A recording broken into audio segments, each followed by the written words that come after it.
warahmatullahi wabarakatuh. Kami dari kelompok Taktik monopoli dan adu domba, izin memperkenalkan diri. Perkenalkan, nama saya Sarnada Yudiarta Pameswari, absen 20.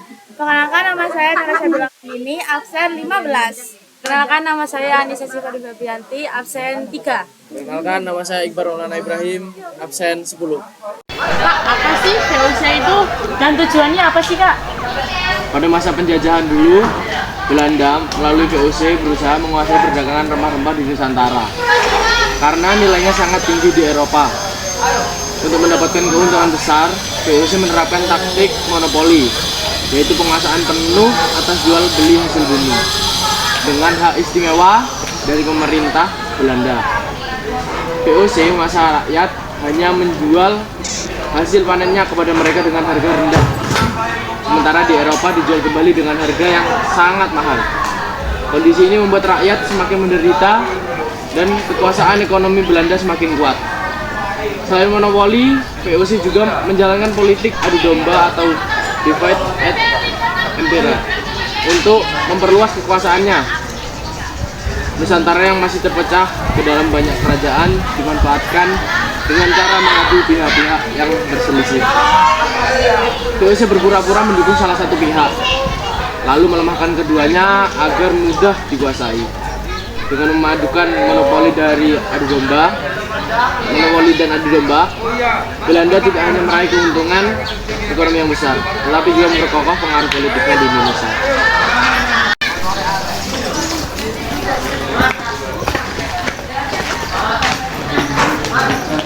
Hai Kak. Hai. Kak, kita berdua mau nanya nih. Ya, nanya apa? Kak, tokoh-tokohnya VOC itu siapa aja sih, Kak? Jadi tokoh-tokoh di VOC itu ada Sultan Hasanuddin.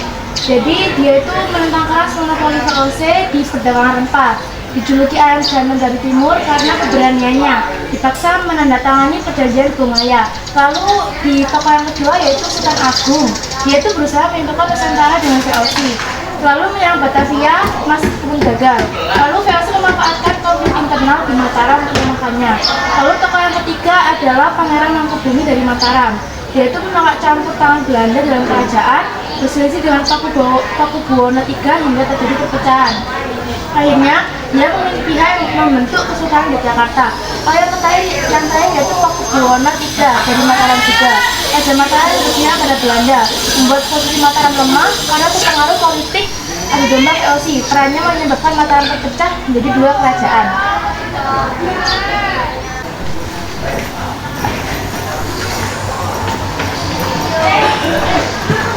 Di sini saya akan menjelaskan yaitu langkah-langkah divide and impera atau adu domba.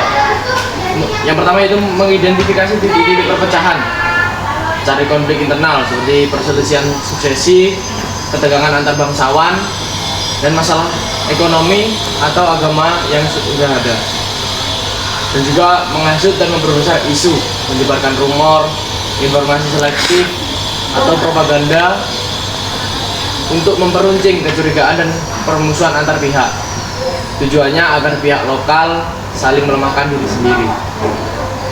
Juga ada menawarkan dukungan selektif atau merekrut pemimpin lokal, memberi imbalan, perlindungan militer, kontrak dagang, atau pengakuan legitimasi kepada satu tokoh lokal agar ia berpihak pada si penjajah, atau rekrut beberapa pemimpin agar loyalitas mereka terbagi.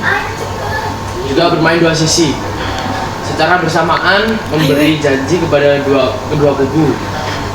Terus proteksi untuk A, ancaman ke B, dan juga korupsi jabatan kepada B jika melawan A.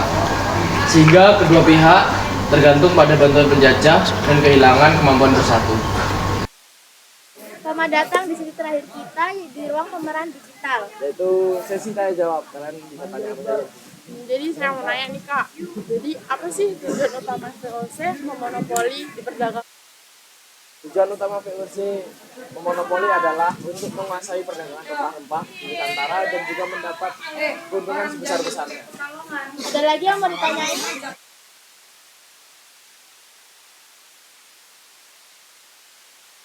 maka VOC itu meminta raja-raja lokal untuk menjual rempah-rempahnya dengan harga yang di bawah standarnya, yaitu di bawah harga yang normal. Jadi para raja-raja lokal itu merasa kalau mereka dirugikan, jadi kurang tepat aja untuk diterapin di kerajaan lokal yang